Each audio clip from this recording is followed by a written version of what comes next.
بات اتنی ہے کہ ہم اس دسترخوان رحمت پر بیٹھ جائیں اور اللہ تعالیٰ کی عطا کردہ نعمتوں سے لطف اندوز ہو سکیں. لیکن میں دیکھتی ہوں کہ ماہ رمضان المبارک میں جس قدر صبر و برداشت کی کمی نظر آتی ہے. میں کہتی ہوں کہ ماہ رمضان المبارک صبر و شکر کا مہینہ ہے. یعنی آپ اللہ کی حلال کردہ چیزوں سے اللہ کے حکم سے اجتناب کرتے ہیں. اللہ کی حلال کردہ چیزیں یعنی کھانا پینا سب کچھ اللہ کی حلال کردہ چیزیں ہیں, لیکن جو اللہ کی حرام کردہ چیزیں ہیں ہم اس سے اجتناب نہیں کرتے. مثلا غصہ حرام ہے, عام حالات میں بھی حرام ہے, اور کہاں کہ روزے کی حالت میں. اور میں یہ کہتی ہوں کہ افطار کے وقت پر اگر آپ سڑکوں پر نکل جائیں اور وہاں پر آپ حالات دیکھیے تو آپ کو اندازہ ہو جائے گا کہ کتنی مشکلات صبر و شکر کے نہ ہونے سے ہمیں وہاں پہ روڈوں پہ نظر آتی ہیں. اور میں یہ کہتی ہوں کہ اگر کسی کا روزہ جا بھی رہا ہو تو اسے چاہیے کہ وہ اپنے پاس 2 کھجوریں رکھ لے, ایک پانی کی بوتل رکھ لے, اور اس کے علاوہ ہر سڑک پر افطار کا انتظام ہوتا ہے, پانی ہر پیاسے کو پلایا جاتا ہے. اور میں بہت زیادہ اپریشیٹ کرتی ہوں ان نوجوانوں کو جو کہ اپنے گھر میں افطاری نہیں کرتے ہیں, باوجود اس کے کہ ان کے گھر کے بڑے شاید روکتے بھی ہوں ان کو, لیکن اس کے باوجود وہ اپنی سروسز دیتے ہیں, پورے 30 دن دیتے ہیں, اور وہ روڈز کے اوپر لوگوں کو افطار کرواتے ہیں اور خود بھی اسی میں کر لیا کرتے ہیں. تو اس کے باوجود ہم دیکھتے ہیں کہ لوگوں میں صبر و شکر کی اتنی زیادہ کمی نظر آتی ہے. اگر جو نہیں ملا اس پر صبر ہے اور جو کچھ مل گیا اس کے اوپر شکر ہے. اگر صبر و شکر انسان کی زندگی میں شامل ہو جائے تو وہ تمام تر مشکلات سے نکل سکتا ہے. بے شک, سبحان اللہ سبحان اللہ. کیونکہ بے شک یہ رمضان کا مہینہ اور بالخصوص پہلا عشرہ تو عشرہ رحمت کہلاتا ہے, اور یہ رحمتیں پروردگار عالم کی آسمان سے برس رہی ہیں اور ہمیں اس کو لے کر اویل کرنا ہے. اور خطبہ شعبانیہ جو ہے اس کی بات کریں گے, کیونکہ یہی جو خانم نے ابھی ہمیں بیان کیا کہ ہمیں اس طریقے سے ایک دوسرے کی ہیلپ کرنی ہے. ہمیں یہ نہیں کرنا کہ ہم اپنے گھر میں بیٹھ کر اپنا افطار بڑے سکون کے ساتھ ایک بڑا سا دسترخوان لگا کے کریں, بلکہ وہی خانم کی بات کہ 2 کھجوریں ہم لیں اور ایک پانی کی بوٹل لے کر بھی افطار کر سکتے ہیں, لیکن دوسروں کی مدد کو لے کر آگے چلنا ہے. اور خطبہ شعبانیہ جو کہ ہمارا عنوان ہے, اس میں نبی اللہ صلی اللہ علیہ وآلہ وسلم نے جو شعبان کے مہینے کے آخری جمعے میں خطبہ دیا وہ کچھ اسی طرح کا تھا. اور خانم میں پوچھنا چاہوں گی آپ سے کہ آپ اپنی علمی گفتگو سے بتائیے کہ اس خطبے میں کیا کچھ تھا جو رمضان کے استقبال کے لیے نبی اللہ صلی اللہ علیہ وآلہ وسلم بیان فرما رہے ہیں. دیکھیں, سب سے پہلی بات تو یہ ہے کہ ماہ رمضان اپنی ضروریات کو پس پش ڈال کر دوسروں کی ضروریات کو پورا کرنے کا نام ہے. ہم دیکھتے ہیں کہ بہت سارے ایسے افراد, جیسے کہ میں نے اس سے پہلے جواب میں عرض کیا کہ ہم دیکھتے ہیں کہ بہت سارے ایسے نوجوان ہیں وہ پورے 30 ڈیز تک ماہ رمضان المبارک میں اپنے گھروں میں سحری اور افطاری نہیں کرتے, وہ خلق خدا کی خدمت کیا کرتے ہیں. تو بالکل ایسے ہی جیسے کہ گھر میں کوئی عورت ہوا کرتی ہے, وہ باوجود اس کے کیا اس کا دل نہیں چاہتا کہ وہ نماز پڑھے, کیا اس کا دل نہیں چاہتا کہ وہ دعائیں پڑھے, مگر اس کے باوجود وہ کچن میں جاتی ہے. اور اگر گھر میں بے روزے دار بھی افراد موجود ہوتے ہیں, بہت سارے بزرگ ایسے ہوتے ہیں جن کے اوپر روزہ ساقط ہوتا ہے, بہت سارے چھوٹے بچے ایسے ہیں جو کہ روزہ نہیں رکھ سکتے, تو گھر کی جو عورت ہوتی ہے اس کے لیے وہ بڑا مشکل مرحلہ ہوتا ہے, اس لیے کہ وہ صبح سب کے لیے سحری بنائے, اس کے بعد ناشتہ بنائے, اس کے بعد دوپہر کا کھانا بنائے, اس کے بعد شام میں روزے داروں کے لیے افطار بنائے. اور وہ افطار جو تھا اس میں بے روزے دار سب سے آگے بیٹھے ہوئے ہوتے ہیں. اچھا, اور اس کے بعد رات کا کھانا بنائے, اور اس کے بعد جو جتنے برتن نکلتے ہیں, کچن جتنا پھیلتا ہے وہ سب بھی معاملات. تو میں درخواست کروں گی اپنے ناظرین سے کہ برائے مہربانی اپنے گھر کے مکینوں کو انسان سمجھیے, اپنے گھر کی عورتوں کو انسان سمجھیے, اس لیے کہ وہ جتنی سروسز پیش کر رہی ہیں وہ اللہ کی رضا کی خاطر سروسز پیش کر رہی ہیں. اور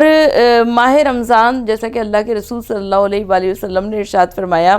کہ آقا دو جہاں صلی اللہ علیہ وآلہ وسلم ماہ شعبان کے آخری جمعے میں ایک خطبہ شعبانیہ